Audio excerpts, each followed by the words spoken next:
आज जो हम लोग सर्जरी करने जा रहे हैं ये है डायग्नोस्टिक हिस्ट्रोस्कोपी। मतलब हिस्ट्रोस्कोप बच्चेदानी के अंदर जो दूरबीन से देखने वाला जो दूरबीन होता है इसे हम हिस्ट्रोस्कोप कहते हैं। ये एक सीट के अंदर घुसा के हम इसे बच्चेदानी के अंदर ले जाएंगे।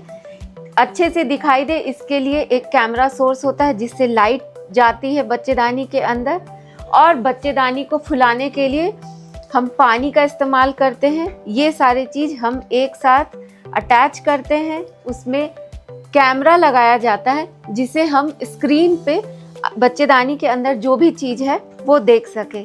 ये एक डे केयर प्रोसीजर है।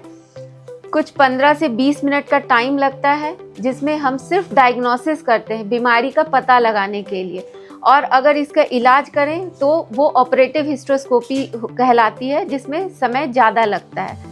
ये बस हल्की बेहोशी जिसे हम टोटल इंट्रावेनस एनेस्थीसिया, उसमें पेशेंट को सुला देते हैं और फिर जो है इस दूरबीन की मदद से स्क्रीन पे बच्चेदानी के अंदर का हाल देखते हैं।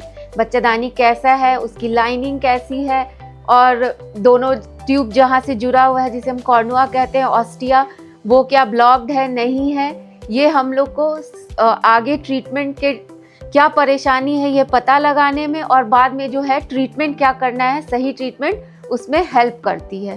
तो ये पेशेंट जो है हमारी एक IVF की पेशेंट है, और IVF में अल्ट्रासाउंड में एक छोटा सा इनकी लाइनिंग अच्छी नहीं बन रही है, तो इसलिए हम हिस्ट्रोस्कोपी करके देखना चाहते हैं कि बच्चेदानी के अंदर आखिर ऐसा क्या कारण है जिस कारण से इनका लाइनिंग नहीं बन रहा, जिसका इलाज करके हम अच्छी लाइनिंग बनाएंगे जिससे IVF सक्सेसफुल हो सके। तो हम लोग स्टार्ट करते हैं। हाँ, एक आदमी सुई लेना चाहिए।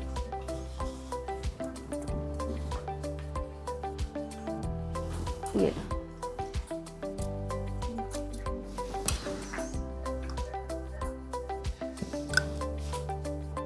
तो थोड़ी सी लगेगी।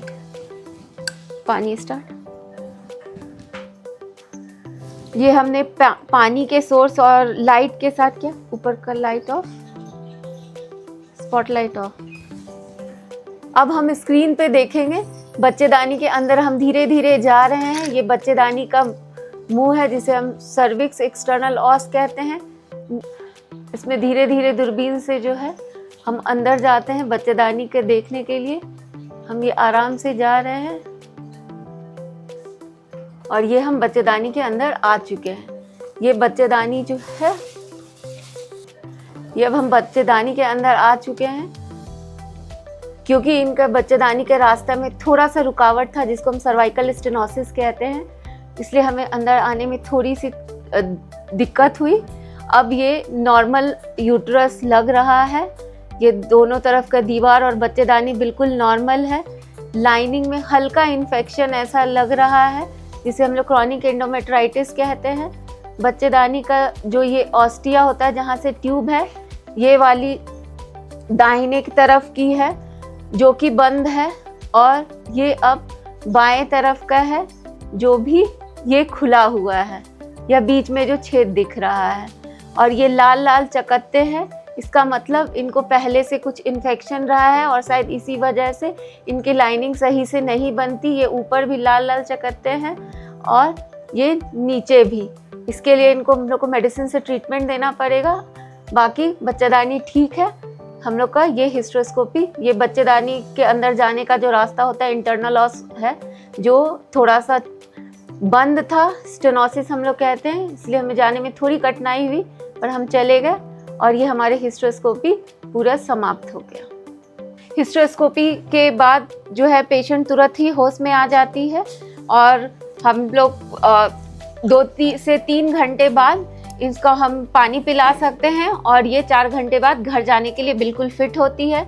इस ऑपरेशन में कोई भी कट और कोई भी चीरा नहीं होता है। ये नॉर्मल जिधर से हमारा महीने का खून निकलता है, बच्चेदानी के मुंह से ही हम लोग जो है ये स्कोप के थ्रू अंदर जाते हैं और सारा ऑपरेशन हो जाता है। तो अगर किसी को ये करवाना है, आपको घबराने की ज़रूरत नहीं है। ये बहुत ही पेनलेस प्रोसीजर है। बाद में भी इसका कोई कॉम्प्लिकेशन जो कॉम्प्लिकेशन है उनको ध्यान में रखा जाता है, जो हो सकते हैं। अगर किसी कारण से बच्चेदानी अगर वीक है तो इसमें परफोरेशन का चांस रहता है, नहीं तो ये प्रोसीजर में कोई खास परेशानी नहीं होती।